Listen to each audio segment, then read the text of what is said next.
사도신경으로 신앙을 고백합니다.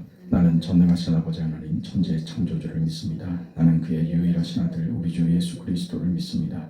그는 성령으로 잉태되어 동정녀 마리아에게서 나시고 본디오 빌라도에게 고난을 받아 십자가에 못 박혀 죽으시고 장사된 지 사흘 만에 죽은 자 가운데서 다시 살아나셨으며 하늘에 오르시어 전능하신 아버지 하나님 우편에 앉아 계시다가 거기로부터 살아있는 자와 죽은 자를 심판하러 오십니다. 나는 성령을 믿으며 거룩한 공교회와 성도의 교제와 죄를 용서받는 것과 몸의 부활과 영생을 믿습니다. 아멘. 412장 찬송합니다.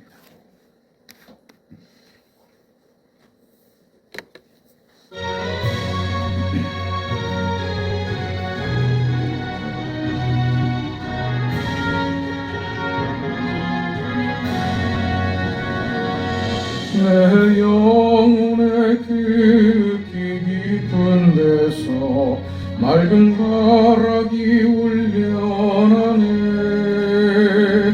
하늘 곡조가 언제나 흘러나와 내 영혼을 고이 사네.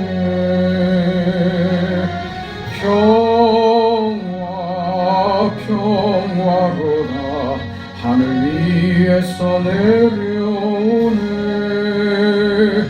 그 사랑의 물결이 영원토록 내 영혼을 덮으소서.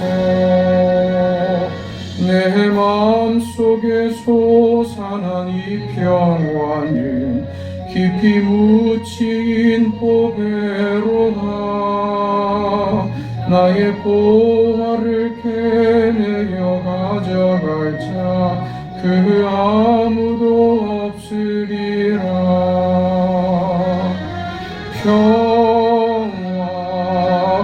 평화로다 하늘 위에서 내려오네.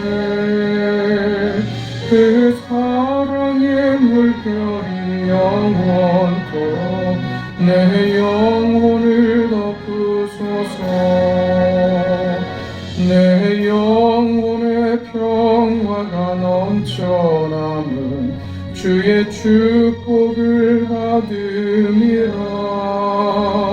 내가 주야로 주님과 함께 있어 내 영혼이 편히 쉬네.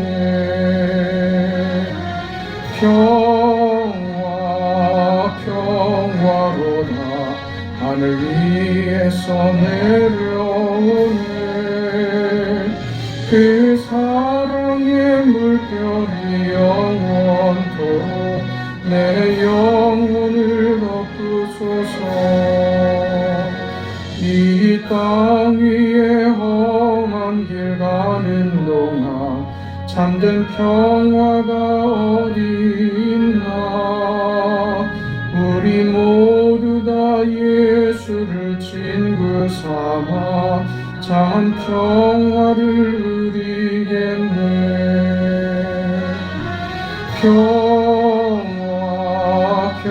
평화로다 하늘 위에서 내려오네. 그 사랑의 물결이 영원토록 내 영혼을 덮으소서.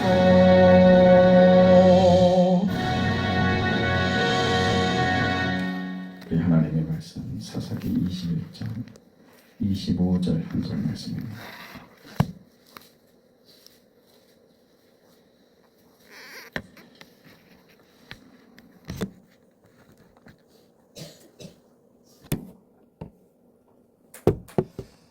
하나님의 말씀을 함께 읽습니다.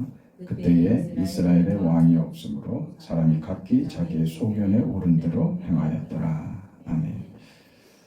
사사기는 이렇게 끝이 납니다.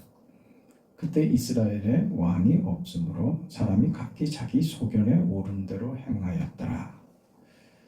사사기 내내 우리가 봐왔던 비극과 폭력이 난무했던 그 시대를 이렇게 마무리 짓습니다. 그때 왕이 없으므로 사람이 각기 자기 소견에 오른 대로 행하였더라. 이게 사사기를 만든 중요한 내용입니다. 왕이 없었습니다. 눈에 보이는 왕이 아니라 저들에게 있어서 왕정 시대가 아니었던 것은 다른 민족들이야, 이방 민족들이야 왕을 세워서 그렇게 힘을 결집시켰죠. 그러나 이스라엘은 그럴 필요가 없는 나라입니다. 왜냐하면 세상 나라와 같지 않게 이스라엘은 하나님이 직접 통치하시는, 하나님이 왕이 되는 나라이기 때문에 그렇습니다. 그러나 저들이 왕이 없었다. 이 말은 하나님을 왕으로 모시지 않았다는 것이죠. 하나님이 계셔야 하는 자리에 자기들 각자가 올라선 것입니다. 그래서 자기들 하고 싶은 대로, 자기들 생각대로, 자기들 주장대로 그렇게 각자의 이익과 각자의 목적과 각자의 가치와 각자의 방법대로 각자 살았던 것입니다. 그래서 사사기를 만든 것입니다. 그래서 저들이 왕이 없었으므로 우리가 이랬다. 우리 늘 듣던 이야기 아닙니까? 광야에서는요. 먹을 것이 없으므로 우리가 이렇게 불평하지 않느냐. 먹을 것을 줘봐라. 우리가 이렇게 불평하나. 그래서 주셨죠. 먹을 것을 주시니 불평이 사라지더냐? 아니요.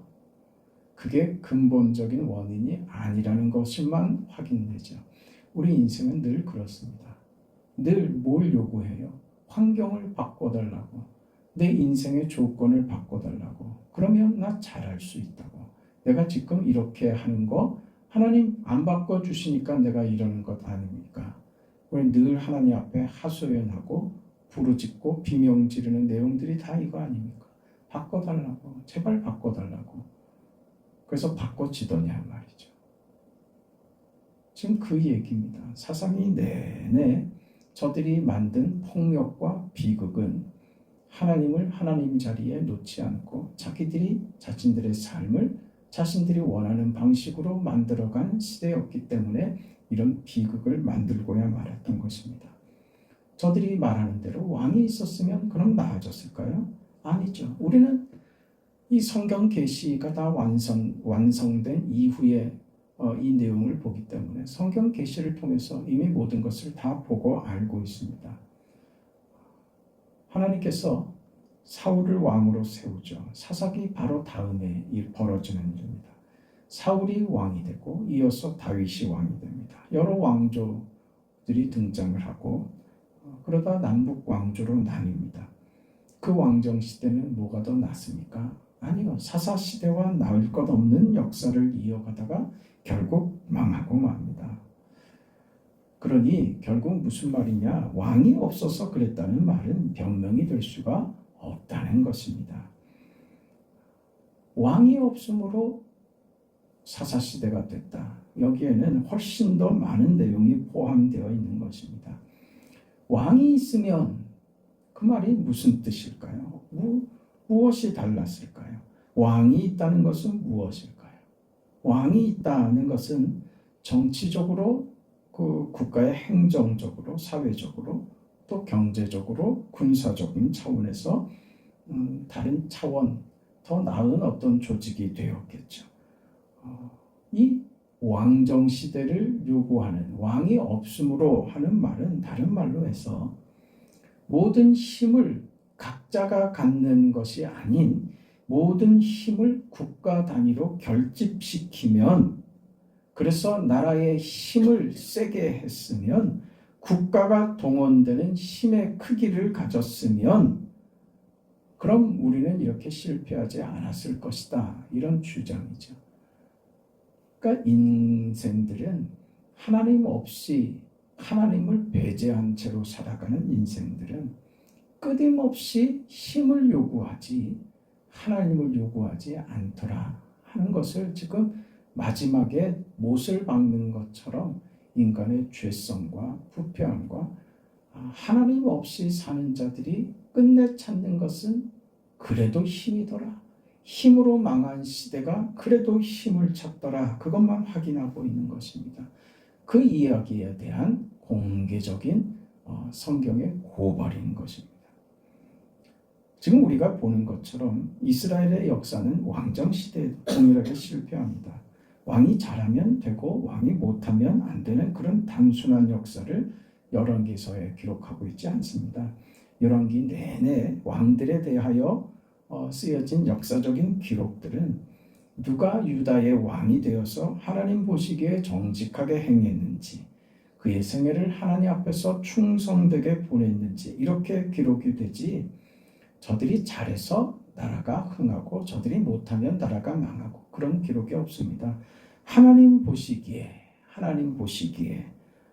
하나님 앞에 우상을 섬기고 우상을 좇으면 하나님의 진노가 임했고, 하나님 앞에 순종하고 충성을 다하면 그 나라가 흥했고 이렇게 되는 것이죠. 모든 것의 기준이 하나님께 있었지 그 왕들에게 있지 않습니다. 왕의 직분은 모두 그렇게 생각하고 알고 있는 것처럼 하나의 권력으로 또 권리로 그렇게 알고 있을 겁니다. 그러나 성경에서 증언하는 왕은 뭐냐? 성경은 조금 다릅니다. 그 분명한 대조가 이 사울 왕과 다윗에 대한 이야기로 넘어가야 되는데, 사울과 다윗의 그 대조를 통해서 보는 왕직이 어떠한 것인가 하는 이해를 할 필요가 있습니다. 이 새벽엔 사울에 대한 이야기만 좀 보도록 하겠습니다. 사무엘상 15장에 가서 보면 사울 왕에 대해서 성경이 이렇게 얘기합니다. 사울이 왕이 되고 하나님이 사울에게 아말렉을 진멸하라 이런 명령을 내립니다. 사울이 가서 아말렉을 쳐서 항복시키지만 그런 하나님의 말씀을 다 순종하지 않고 전리품을 챙겨서 가지고 옵니다. 거기에 대해서 꾸중을 듣습니다. 사무엘이 왕에게 이르되, 왕이 스스로 작게 여길 그때에 이스라엘 지파의 머리가 되지 아니하셨나이까. 여호와께서 왕에게 기름을 부어 이스라엘 왕을 삼으시고 또 여호와께서 왕을 길갈로 보내시며 이르시기를 가서 죄인 아말렉 사람을 진멸하되 다 없어지기까지 치라 하셨거늘 어찌하여 왕이 여호와의 목소리를 청종하지 아니하고 탈취하기에만 급하여 여호와께서 악하게 여기시는 일을 행하셨나이까. 사울이 사무엘에게 이르되 나는 실로 여호와의 목소리를 청종하여 여호와께서 보내신 길로 가서 아말렉 왕 아각을 끌어왔고 아말렉 사람들을 진멸하였으나 다만 백성이 그 마땅히 멸할 것 중에서 가장 좋은 곳으로 길갈에서 당신의 하나님 여호와께 제사하려고 양과 소를 끌어왔나이다 하는지라. 사무엘이 이르되 여호와께서 번제와 다른 제사를 그의 목소리를 청종하는 것을 좋아하신 같이 좋아하시겠나이까. 순종이 제사보다 낫고 듣는 것이 수양의 기름보다 나으니 이를 거역하는 것은 점치는 죄와 같고 완고한 것은 사신 우상에게 절하는 죄와 같음이라. 왕이 여호와의 말씀을 버렸으므로 여호와께서도 왕을 버려 왕이 되지 못하게 하셨나이다. 왕에 대한 요구가 뭡니까? 순종입니다. 순종을 요구받는다라고 하는 것은 그 사람이 궁극적인 가치나 결정을 만드는 자가 아니라는 것이죠. 왕은 결과를 만드는 자가 아닙니다. 왕은 궁극적인 가치를 만들어내는 자가 아닙니다. 왕은 어떤 위치요? 순종해야지 될 위치에 있다. 무엇에?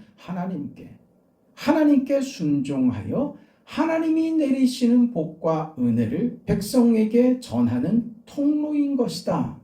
이게 왕직에 대한 바른 이해입니다. 통로이고 수단인 존재죠. 그러나 사람들은 이것을 늘 권력으로 오해를 한단 말입니다. 왕으로서 그는 하나님만이 우리의 필요를 채우시는 분이고 실제로 그것을 주시는 분이다. 이것을 분명히 하는 위치에 서 있는 겁니다. 그 통로로 그 도구로 서 있는 것입니다. 창조주이시며 우리의 공급자이시며 우리의 모든 결정을 쥐고 계시는 하나님께 모두의 시선을 집중시키기 위해서 왕이라는 지위를 하나님이 허락하신 것이다. 이걸 이해해야 그게 하나님 보시기에 선한 왕이며 하나님 보시기에 잘하는 왕인 것입니다. 지금 사울이 왜 망하느냐?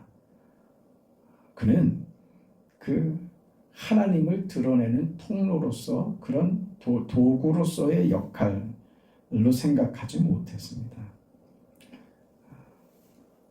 하나님으로부터 오는 승리와 영광의 가치들을 막아버리면, 통로가 막히면 그럼 백성이 고생을 하는 겁니다. 통로라는 것을 잊으면 안 되는 것이죠. 여러분도 이 축복의 통로들이 되시기를 바랍니다.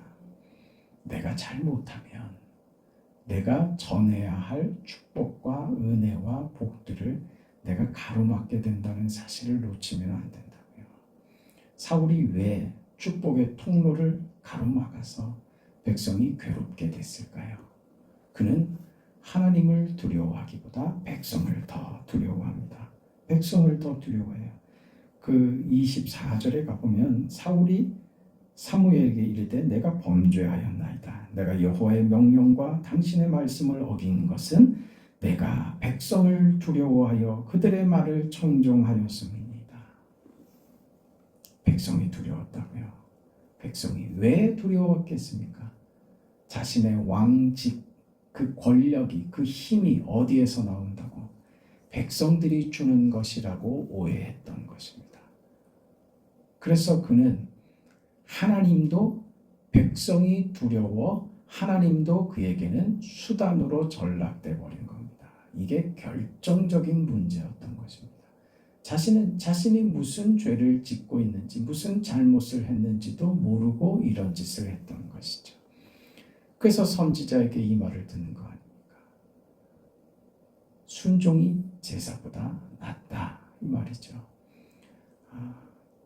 예배 행위 자체가 중요한 게 아니라 그 속에 내용을 담지 못한다면 그 행위는 의미를 잃어버리는 겁니다.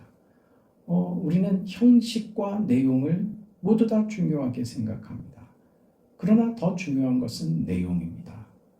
두 개가 같이 담겨야죠. 내용은 어디에 담깁니까? 형식에 담기죠.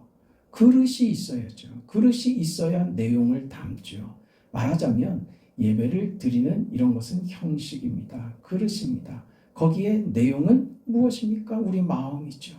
순종하는 우리의 마음이죠. 마음을 담지는 않고 형식만 가지고 온 것을 지금 나무라는 것입니다.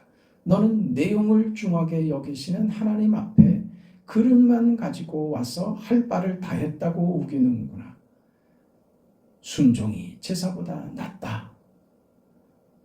그 하나님께서 순종 없는 제사를 거부하신다. 이게 무거운 겁니다.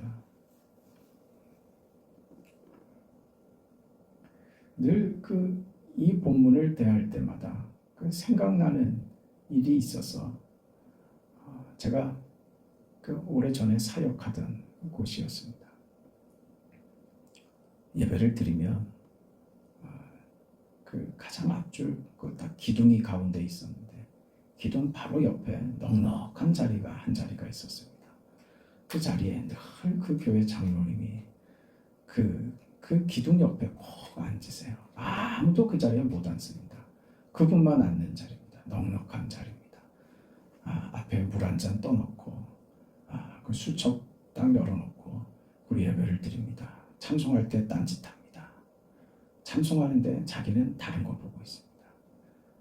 그 형식만 갖췄지 내용은 하나도 없는 것이죠. 그리고 설교가 시작되면 이분은 눈을 감습니다.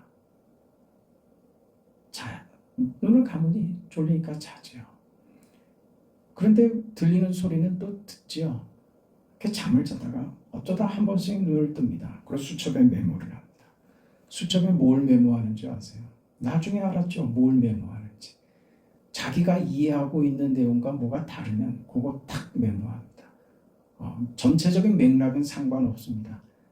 전했던 단어 하나, 전했던 문장 하나, 그걸로 끝입니다. 그거 왜 기록해 놓게요? 나중에 그것으로 공격할 수단으로 만듭니다. 그렇게 해서 목사님들을 여럿을 쫓아냈습니다. 참 비극입니다. 비극이에요. 어떤 분들은 장로의 역할을 목사를 견제하는 것으로 알고 있는 그런 비극적인 분들도 있어요. 망하는 겁니다. 다 같이 망하는 겁니다. 세우는 겁니다. 살리는 겁니다. 약한 점이 있으면 같이 받쳐줘서 그 약함이 가려지도록 하는 겁니다. 못나게 구는 사람들이요. 신앙이 뭔지, 하나님 앞에서 내가 받은 인생이 뭔지를 착각하는 거죠. 그게 자기 힘이고 자기 권리라고 착각하는 인생들이 그런단 말이에요. 결국 그러면서 자기 이익은 다 챙겨갑니다. 대접은 다 받고. 하나님 앞에서 제가 볼 때 받을 게 있을까? 저 사람은 하나님 앞에서 도대체 뭘 받을 수 있을까?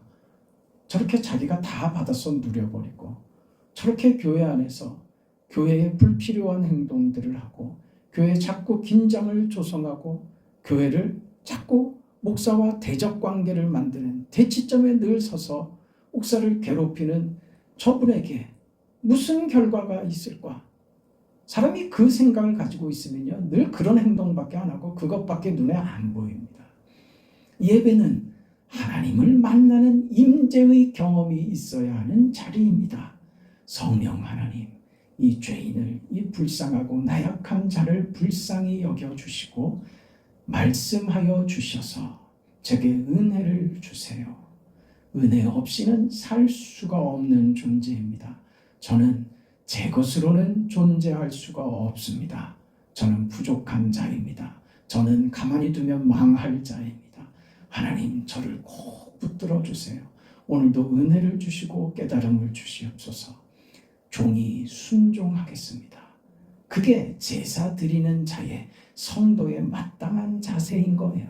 그게 예배입니다. 그게 제사입니다.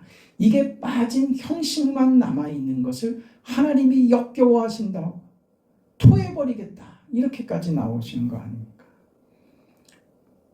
우리 한국 교회 안에 이런 일들이 만연합니다. 저는 분명히 그렇게 생각합니다. 그런 분들이 왜 그렇게 됐을까? 1차적으로 목사들이 그렇게 만든 게 맞다고 저는 생각합니다. 그러나 이유가 어찌됐든 내가 그래도 되는 것은 아닙니다. 인생은, 신앙은요, 내 인생, 내 신앙, 내가 살아내야 합니다. 그게 중요한 것이죠. 우리는 모두가 다 지금 왕직이 그런 것처럼 구약시대에 있었던 선지자직, 제사장직, 이 중요한 세 가지 직분들이 모두가 다 그런 역할들입니다. 통로인 것이죠. 도구로서 그렇게 존재합니다. 선지자는요, 선지자도 그렇습니다. 하나님의 의도와 우리의 거부 사이에 있는 그 충돌, 그 모순을, 그 잘못을 지적해서 하나님과의 통로를 열기 위하여 세워진 자가 선지자 아닙니까? 그런데 선지자는 받아들여지지 않고 다 죽습니다. 저는 목사의 직분은 선지자의 직분과 같다, 이 생각합니다. 하나님의 뜻을 전해야죠. 아니, 하나님의 뜻만 전해야죠.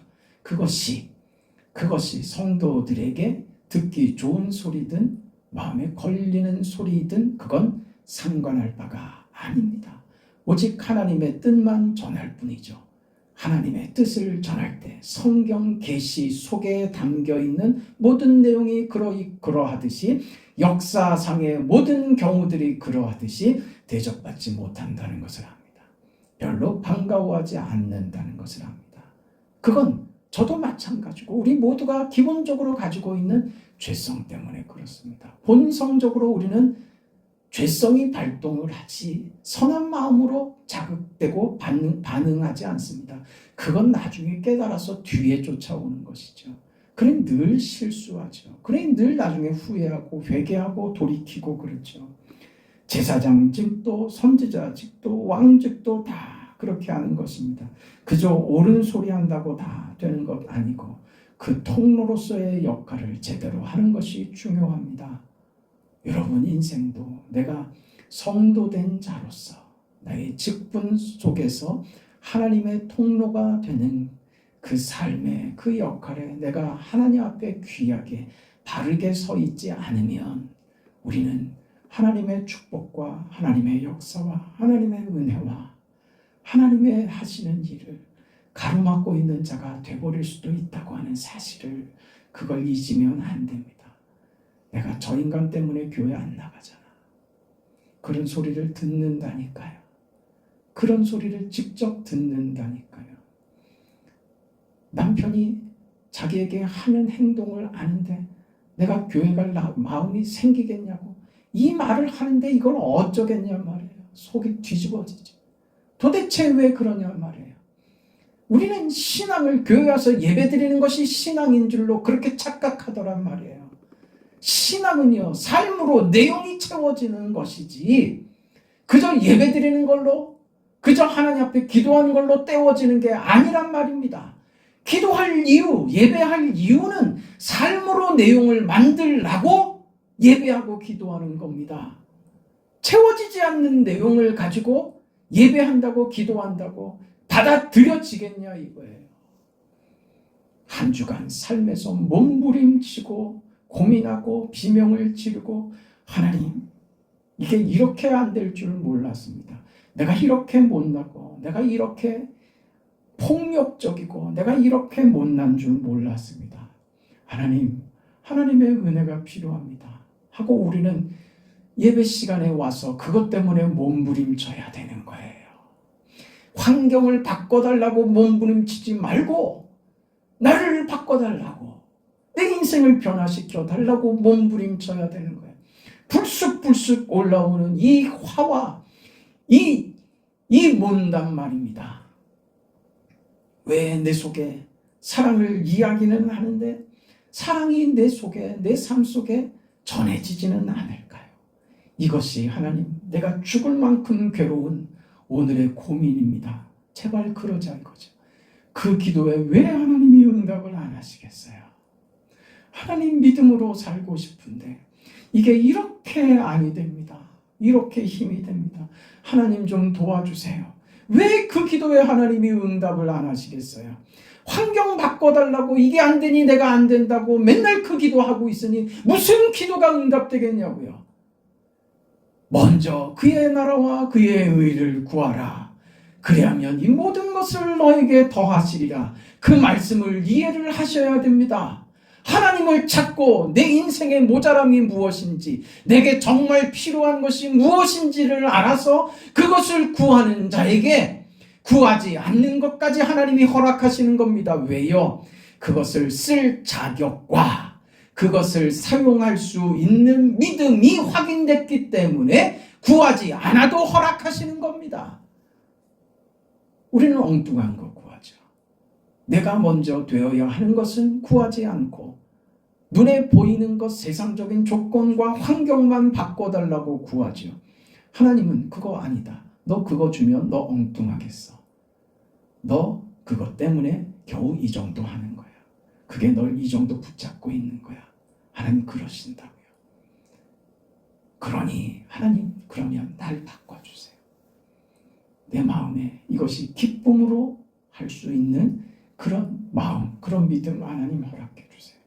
내 인생을 고달프게 사는 인생이 제게 이게 원망이나 어떤 시비나 어떤 불만으로가 아니라 하나님, 이것이 내게 감사가 되고 이것이 내게 기쁨이 될 수 있다면 하나님 그런 견딜 수 있을 겁니다. 그런 믿음을 주세요. 그런 은혜를 주세요. 이 고집불통인 내 인생을 하나님 바꿔주세요. 저는 안 됩니다. 그 자리가 우리 인생의 변곡점이 된다고요. 사울은 그걸 몰랐습니다. 자신의 힘이 하나님께로부터 나오는 것이 아니라 백성에게 나온다고 생각했던 것이죠. 그건 이 세상이 하는 말입니다. 국민을 무서워한다고요. 불 뜯어먹는 소리예요. 그러니 사람이 먼저다, 이런 소리 하는 거예요. 어떻게 우리에게 사람이 먼저입니까? 어떻게 우리에게 백성이 무섭습니까? 아니요. 우리는 다만 하나님이 무서울 뿐입니다. 우리는 다만 하나님만 보일 뿐입니다. 하나님만이 결정자이시며 하나님만이 내 인생의 주관자이시며 나를 붙드시고 나의 왕이 되시는 나의 아버지, 나의 힘이 되시는 겁니다. 이것만 생각하고 이것만 판단되고 이것으로 사는 인생이 되어야 합니다. 우리가 오늘 사무엘의 꾸짖음을 듣지 않습니까? 그런 거 중요한 거 아니다. 그런 거 중요한 거 아니다. 전리품을 핑계를 대 하나님께 드리려고 전리품을 취했다고 이 악한 인생들아, 하나님이 원하시는 것은 순종이다. 순종이다. 우리가 돈만큼 무서워하는 게 어디 있어요? 돈이 무섭죠. 돈이 무섭죠. 돈으로 다 되는 세상에서 우리가 사니 돈이 무섭죠. 누구는 돈이 무섭지 않겠습니까? 돈이 무섭죠. 그래서 온통 돈 앞에만 벌벌 떱니다. 하나님이 무서운 것보다 돈이 더 무섭습니다. 그렇지 않습니까? 여기에 어떤 양보도 어떤 하나님 앞에서 어떤 양보도 어떤 후퇴도 없습니다. 이것만은 나 양보 못합니다. 선을 딱 정해놓고 이 이상은 절대로 안 됩니다. 그 사울입니다. 우리가 무엇으로 사는가? 무엇으로 사는가? 하나님으로 삽니다. 하나님으로 삽니다. 모든 것을 주시는 하나님, 나의 모든 것이 되시는 그 하나님 앞에 하나님, 그러나 저는 이 세상에 사니 돈이 더 무섭습니다. 그러면 다시 시작하세요. 돌아가세요. 내가 예수를 믿고 있는 게 맞는지, 내가 하나님을 왕으로 섬기고 있는 것이 맞는지, 내가 사사시대를 살고 있는지, 내가 어떤 시대를 살고 있는지, 내 원망과 불평이 어디 있는지, 하나님 내 환경과 조건을 바꿔주지 않으시니 왕이 없으니 내가 이러는 것 아닙니까? 하고 불평하고 있지는 않는지, 지금도 뭘 기도하는지, 환경을 조건을 바꿔달라고 기도하는지, 아니면 하나님의 뜻을 찾으며 하나님의 그 뜻에 내 인생이 드려지는 그런 감격을 하나님 내게 허락해달라고 기도하고 있는지 판단해 보시라 이겁니다. 하나님이 원하시는 것은 순종입니다.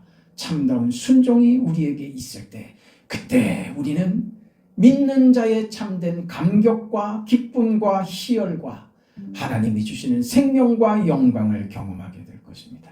아버지 하나님, 하나님의 은혜와 사랑을 감사드립니다. 우리는 여전히 사사시대를 삽니다.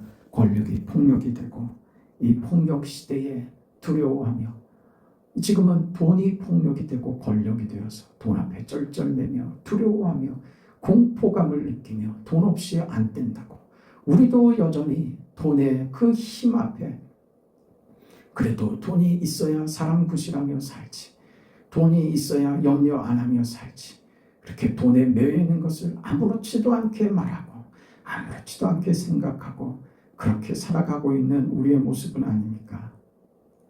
하나님이 우리에게 원하시는 것은 순종이라고 말씀하시는 오늘의 말씀을 마음에 새기고, 왕이 없으므로 저마다 자기 소견에 옳은 대로 행하는 이 시대의 악행과 이 비극을 점철하지 않도록 우리 인생에 하나님이 왕이 되심으로 그 영광과 생명과 은혜를 누리는 사랑하는 성도들의 삶이 다 되도록 축복하여 주옵소서. 예수님의 이름으로 기도합니다. 아멘. 하늘에 계신 우리 아버지여, 이름이 거룩히 여김을 받으시오며 나라가 임하시오며 뜻이 하늘에서 이루어진 것 같이 땅에서도 이루어지이다. 오늘 우리에게 일용할 양식을 주시옵고, 우리가 우리에게 죄진 자를 사하여 준 것 같이 우리 죄를 사하여 주시옵고, 우리를 시험에 들게 하지 마시옵고 다만 악에서 구하시옵소서. 나라와 권세와 영광이 아버지께 영원히 싸움나이다. 아멘.